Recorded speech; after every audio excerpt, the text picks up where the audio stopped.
I'm Bill Moyers. We've heard the argument before that a government ought not to be neutral on moral issues such as abortion. But this time, the advocate is not who you might expect.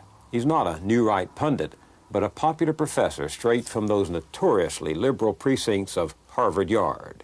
Join me for a conversation with Michael Sandel. Does liberalism stand for the idea that government should be neutral on questions of the good life, on moral and religious questions, or does it depend on a different idea? For 8 years now, Michael Sandel has been teaching the largest class at Harvard University's undergraduate program. Called Justice, it fulfills Harvard's core curriculum requirement in moral reasoning. Students read Plato, Aristotle, Locke, and Immanuel Kant, and learn there is something at stake for them in the discussion of ideas about the common good, distributive justice, and democracy. Michael Sandel earned his Ph.D. at Oxford in England, and while there began writing his book, Liberalism and the Limits of Justice. In this and other writings, Sandel is concerned with the civic challenge of our times, self-government. What are the chief questions you think, from your perspective as a political philosopher, that we will be asking, we should be asking, as we move now toward the 21st century? Well, I think the first question that we should ask is self-government possible under modern conditions? And if so, what do we need to do to revitalize it? And I don't think that the answer to either of those questions is obvious. Is it possible? Is self-government even possible under modern conditions?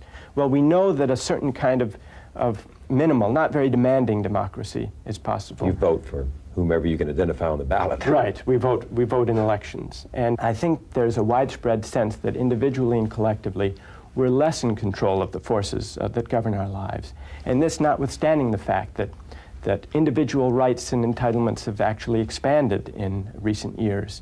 I think people have a sense that something has gone wrong with the enterprise of self-government, that in virtue of power being located in distant places, in the bureaucratic state or in the corporate economy, people sense that they aren't really in control of their lives, individually or collectively, that the enterprise of self-government is somehow impoverished. You've said that we're facing a world that we can neither summon nor command, in our individual lives as well as collectively.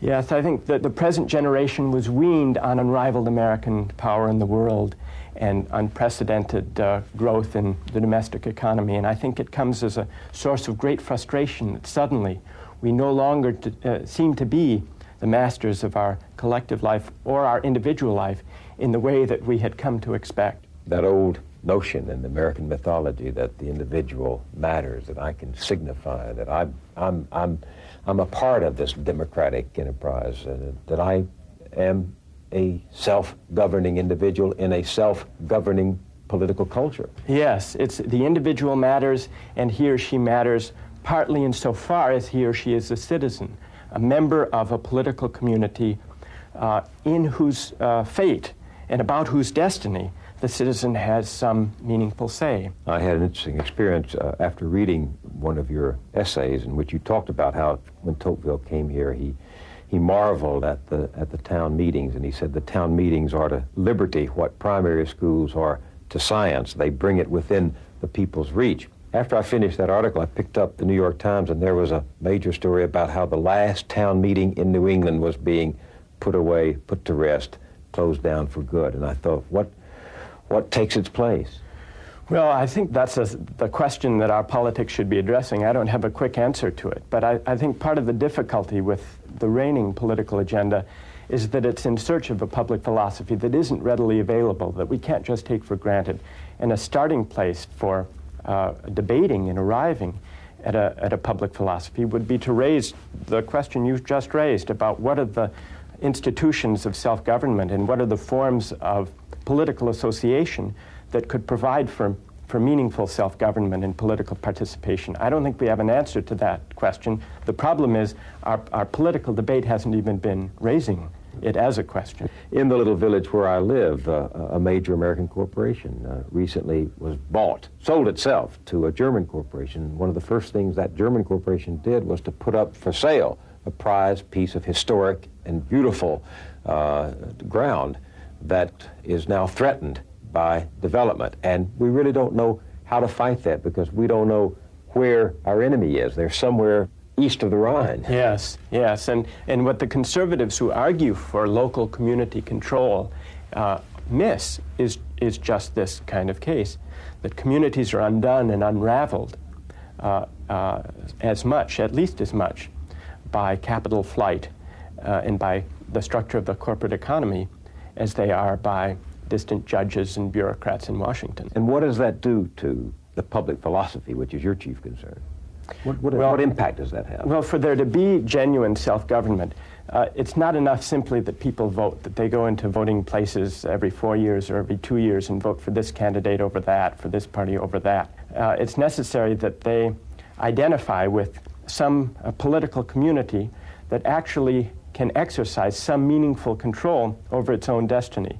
This goes back in the history of political thought to Aristotle's idea that what it meant to have a polis and to be a citizen of a polis wasn't just to vote, wasn't just to secure one's own self-interest, but to share in public rule and common things. And that presupposes that there be cities or states or political communities that are in effective control of the forces that govern their lives. And those are largely gone today. I mean, with the suburbs overlapping, with the metroplex now is the description for the urban areas. Yes. One works in Manhattan and commutes 2 hours to Mount Kisco or someplace like that. That's right.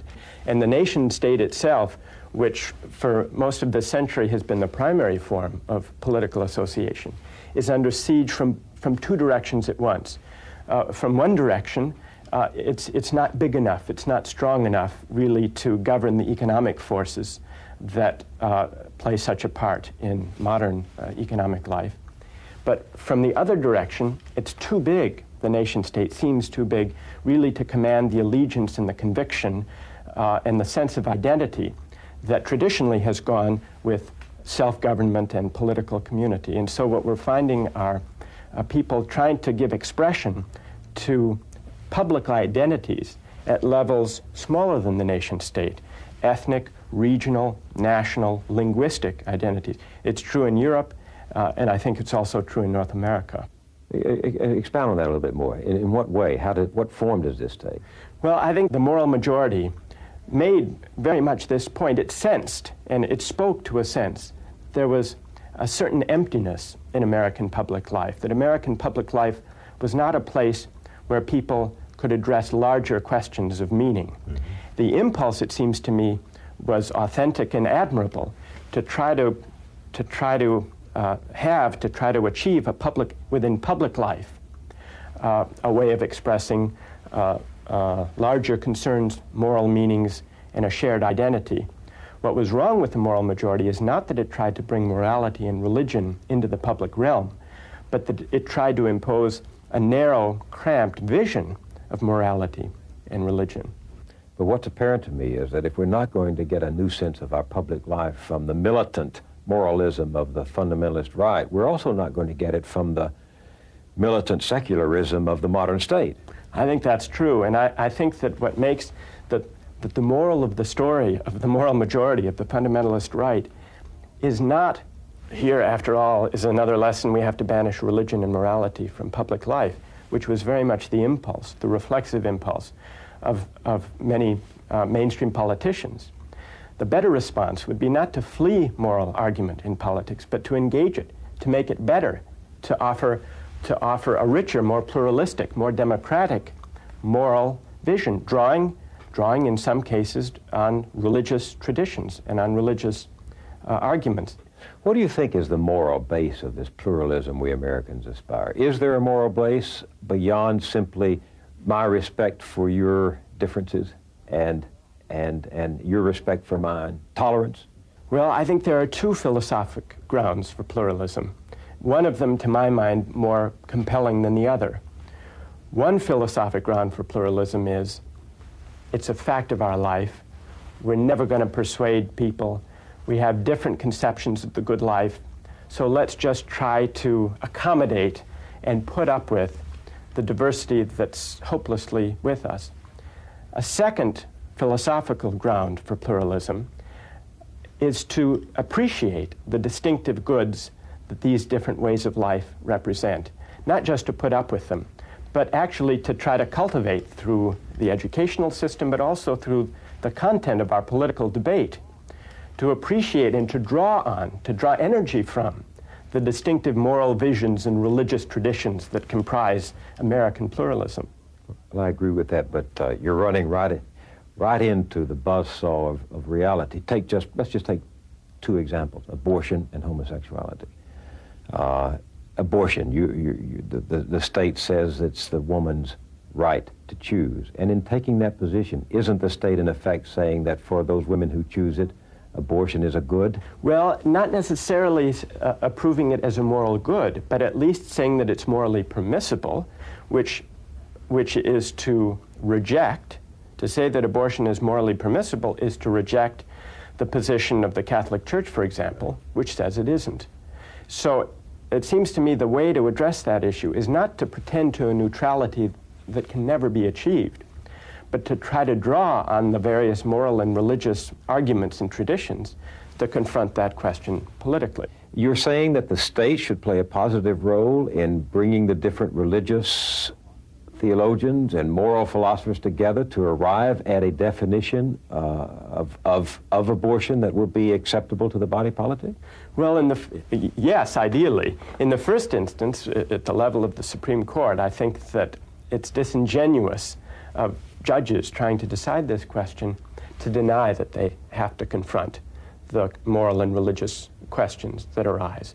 And politically, yes, I think the debate would be informed and enriched and perhaps made more politically manageable if we were to explicitly admit into political discourse the competing moral and religious views rather than to try to set them aside. Isn't that what the court did when it said that abortion is permissible in the first trimester of life? It was saying, in effect, that abortion is morally permissible during that period of time, and after the first trimester, it's not morally permissible. So the Supreme Court, as one arm of the government, was in fact doing what you have suggested. Well, they were doing what I've suggested in that they were taking a moral stand in that respect.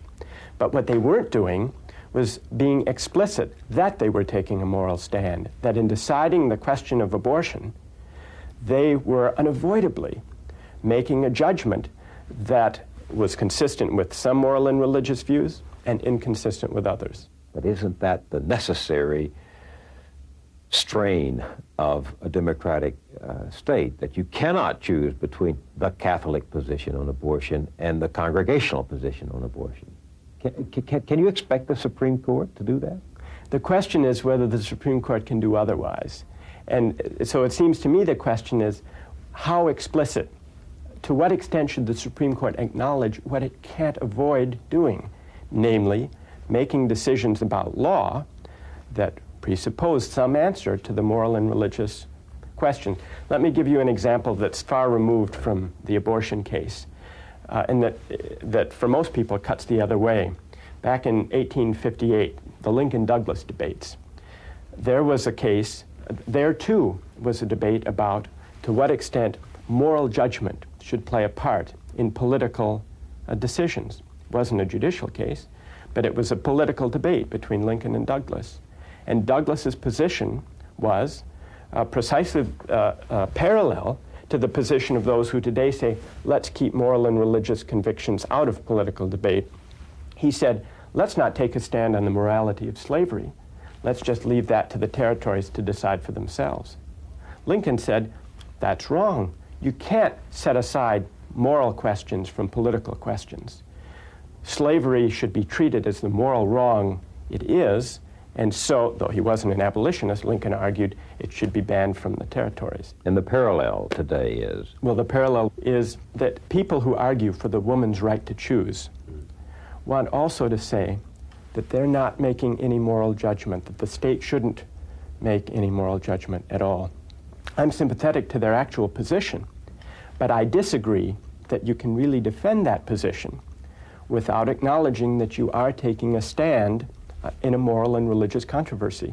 So in that respect, I think Lincoln's position in his debate with Douglas that morality has to play a part in politics, actually argues for those who would say the abortion question can't be separated from the moral and religious controversy that surrounds it. You're certainly arguing that the state shouldn't be neutral on these issues.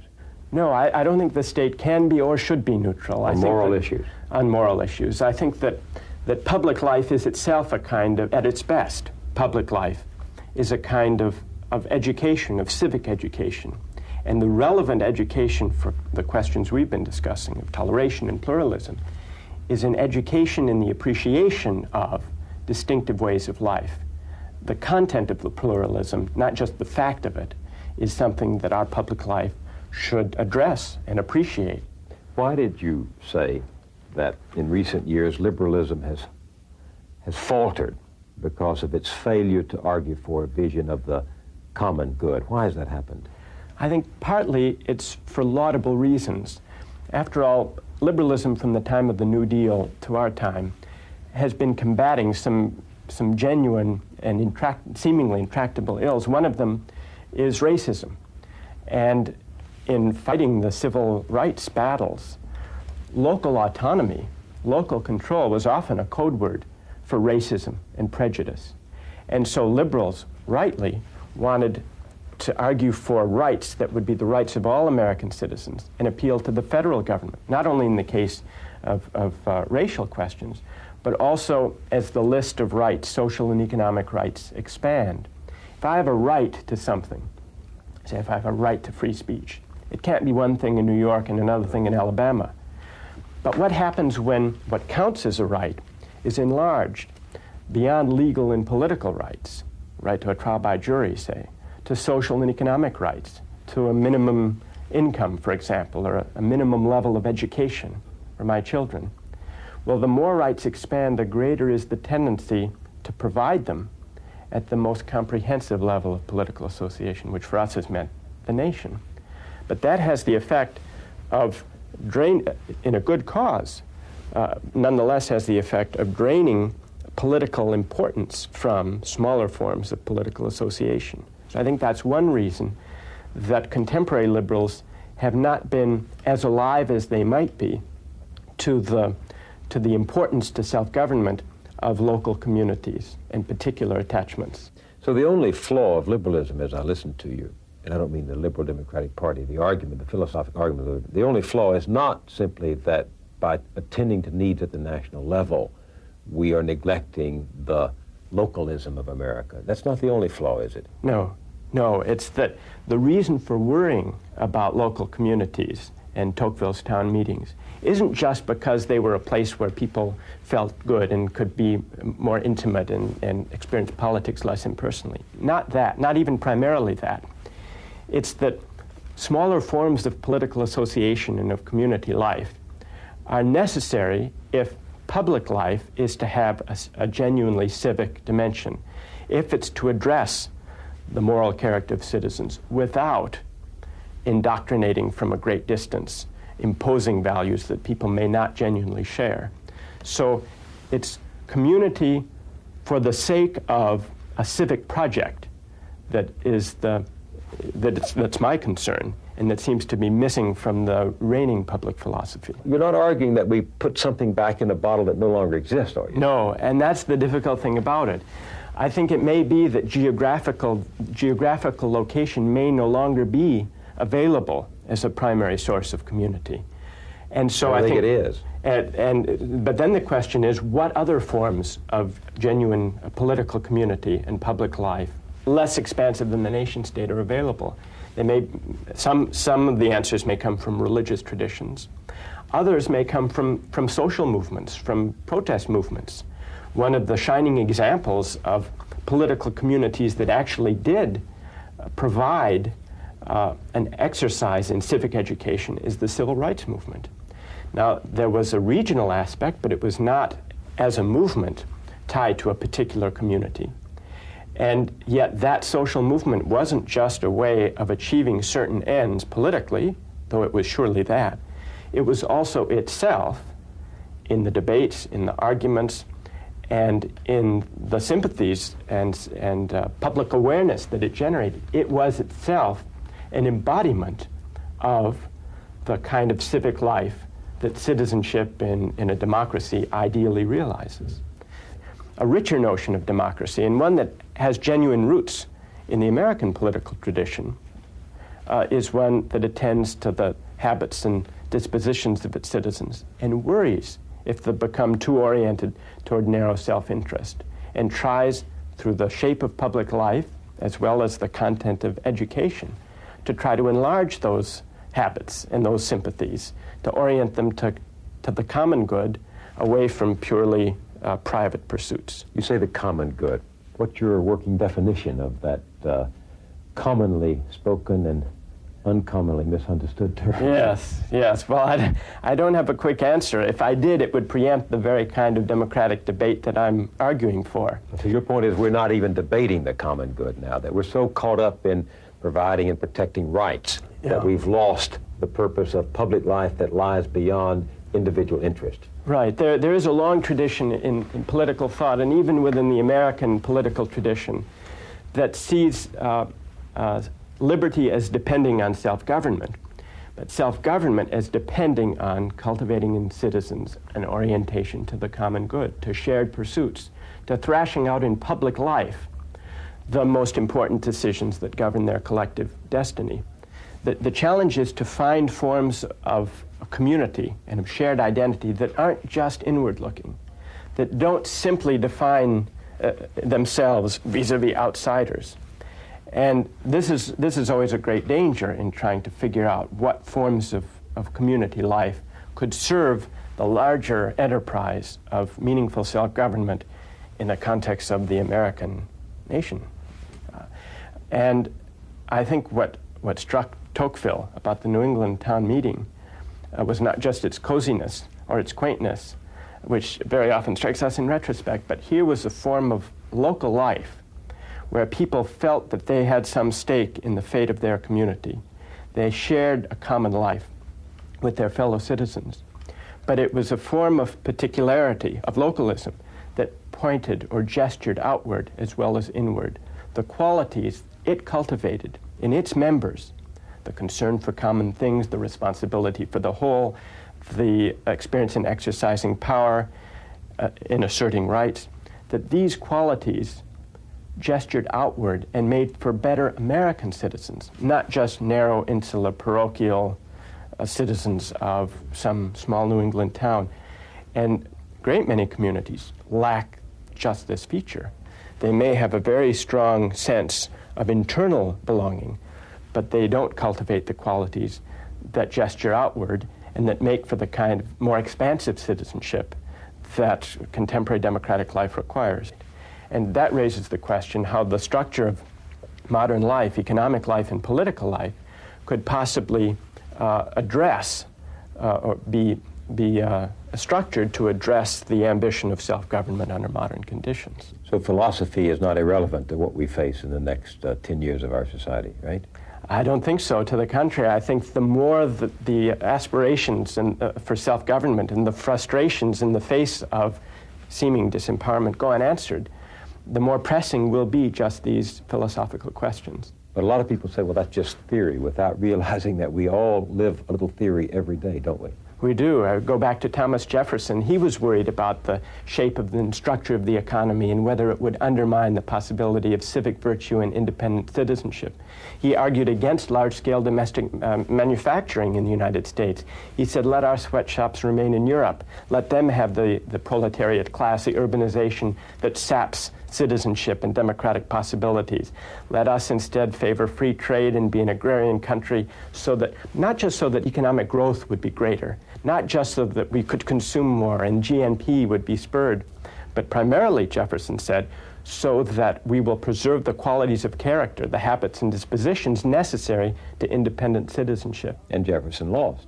Well, he lost and he won. He lost in the sense that the specific vision he had, the agrarian vision, became hopelessly outmoded even in his own lifetime. But even once it did, the terms on which the industrial economy would be organized continued to be a subject of debate. And from this point of view, a debate from the standpoint of the citizens it would create, even well into the 19th century and up to the time of the Civil War. And in the time even of FDR, there were debates about how to restructure the economy to make it more hospitable to genuine democratic political community. And so it's really only since World War II that this concern has dropped out of our political debate. And I think that we would do well to pick up that tradition, to revitalize democratic political debate in our country. This has been a conversation with Michael Sandel. I'm Bill Moyers.